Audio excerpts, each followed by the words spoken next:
कहानी है ईसा की, एक किसान की जो जागीरदार के जुल्म तले अपनी जिंदगी की जंग लड़ता है। इसकी फसलें इसकी नहीं, इसकी जमीन इसकी नहीं, लेकिन इसका दर्द इसका अपना है।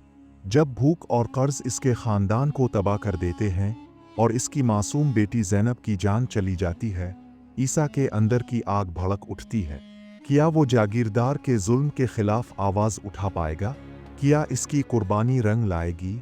शाम के वक्त आसमान पर सुर्ख रंग की चादर तनी थी, जैसे कोई जख्मी दिल अपना खून बहा रहा हो। गांव के किनारे मिट्टी के एक छोटे से घर में ईसा अपनी बीवी हिना और 2 बच्चों के साथ जिंदगी की जंग लड़ रहा था। वो एक किसान था, लेकिन इसकी ज़मीन इसकी नहीं थी। वो ज़मीन जागीरदार रहीम खान की थी, जो इस गांव के हर किसान के ख्वाबों और जिंदगियों का मालिक था। ईसा की हर फसल का बड़ा हिस्सा रहीम खान के हिस्से में जाता, और जो बचता वो इसके खानदान के लिए बमुश्किल काफ़ी होता। ईसा के हाथों में हल था, लेकिन इसके दिल में एक ऐसी आग सुलग रही थी जो बरसों की गुलामी और नाइंसाफ़ी से भड़की थी। इसकी बीवी हिना, जो कभी गांव की सबसे खूबसूरत लड़की हुआ करती थी, अब बीमारी और भूख से कमज़ोर हो चुकी थी। इसके 2 बच्चों में से बड़ा बेटा 9 साला इरफान अपने बाप के साथ खेतों में काम करता था, जबकि छोटी बेटी 5 साला ज़ैनब घर में माँ का हाथ बटाती थी। लेकिन ज़ैनब की तबीयत कुछ दिनों से ख़राब थी।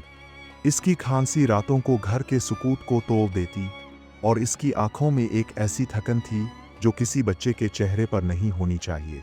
इस साल बारिशें कम हुईं और फसल इतनी कमज़ोर थी कि ईसा को अपने ख़ानदान के लिए कुछ खाना मुश्किल हो गया था। रहीम खान के आदमी हर माह आते और अनाज के भरे बोरे उठा कर ले जाते। ईसा के पास कुछ बचता तो वो इसे बाजार में बेचता ताकि दवाई आ कुछ खाना खरीद सके। लेकिन पिछले साल जब ज़ैनब की पैदाइश के वक्त हिना की तबीयत बहुत ख़राब हुई थी, ईसा को रहीम खान से कर्ज लेना पड़ा था।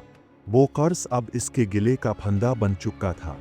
एक दिन जब ईसा खेत में काम कर रहा था, रहीम खान का आदमी गफूर घोड़े पर सवार आया।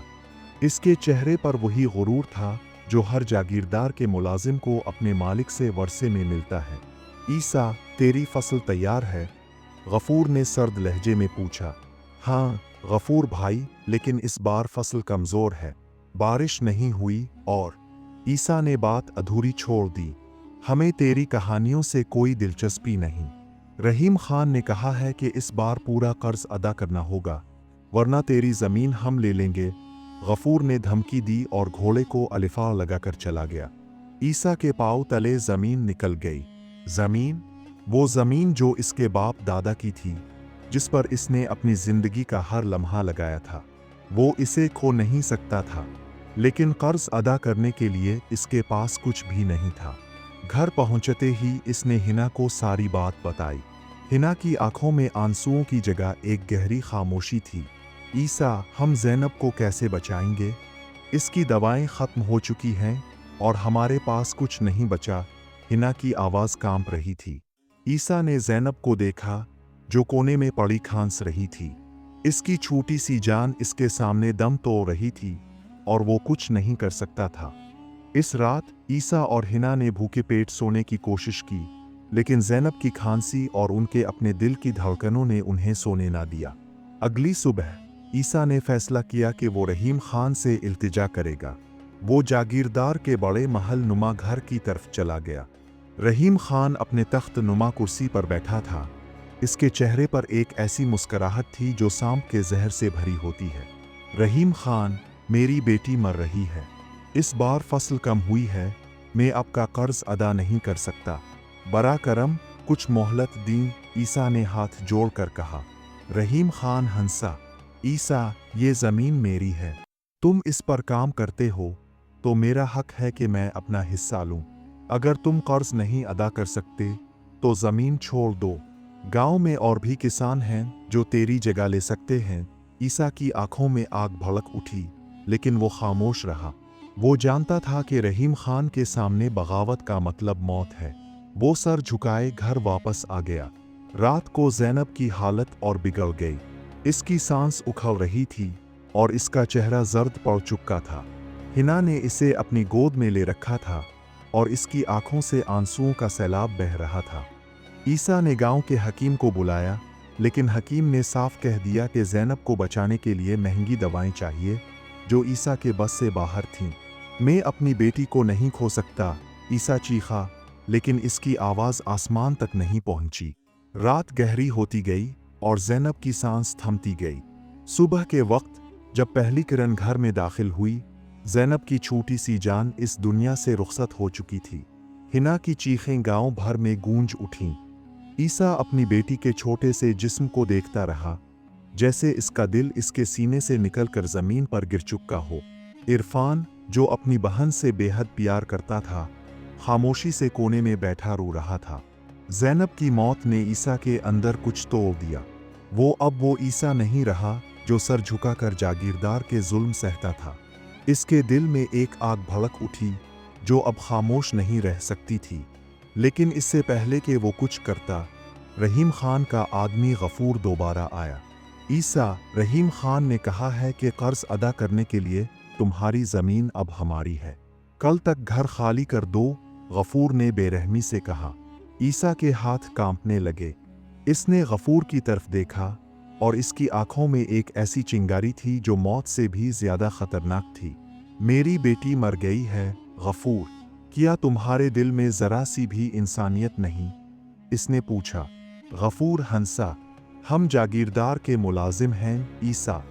इंसानियत हमारे बस की बात नहीं। इस रात ईसा ने हिना से कहा, हम यहाँ नहीं रह सकते। ये ज़मीन हमारी नहीं, लेकिन हमारी इज्जत हमारी है। हम कल सुबह गांव छोड़ देंगे। हिना ने सर हिलाया, लेकिन इसकी आंखों में एक गहरी मायूसी थी। वो जानती थी कि उनके पास कहीं जाने की जगह नहीं थी, लेकिन ईसा के दिल में एक मंसूबा था। वो रहीम खान को सबक सिखाना चाहता था, चाहे इसकी कीमत इसकी जान ही क्यों ना हो। अगली सुबह जब गांव सो रहा था, ईसा ने अपने घर के पीछे खेतों में आग लगा दी। वो आग इसकी बरसों की गुलामी, इसके दर्द और इसकी बेटी की मौत का बदला थी। आग की लिपटें आसमान को छूने लगे और गांव वाले चीखते चिल्लाते बाहर निकल आए। रहीम खान के आदमी ईसा को पकड़ने के लिए दौड़े, लेकिन ईसा अपनी बीवी और बेटे को लेकर जंगल की तरफ भाग गया। वो जानता था कि वो ज्यादा दूर नहीं जा सकता, लेकिन इसे ये भी मालूम था कि इसकी आग ने रहीम खान के जुल्म के तख्त को हिला दिया था। जंगल में ईसा ने हिना और इरफान को गिले लगाया। मैंने तुम्हारे लिए कुछ नहीं किया, लेकिन कम अज कम हम आज़ाद हैं, इसने कहा। हिना ने इसे देखा और इसकी आंखों में बरसों बाद उम्मीद की एक छोटी सी किरण झलकी, लेकिन वो उम्मीद ज्यादा देर ना रही। रहीम खान के आदमी उन्हें ढूंढते हुए जंगल में दाखिल हो चुके थे।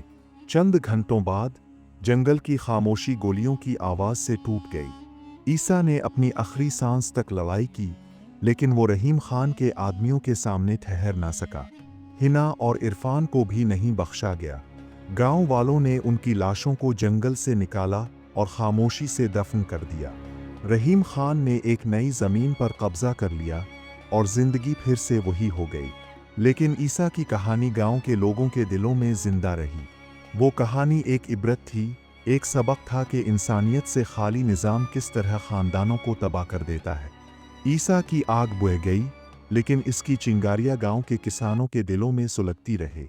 एक दिन वो चिंगारियां फिर से शोला बनकर उठेंगी और जुल्म का ये निज़ाम खाकिस्तर हो जाएगा।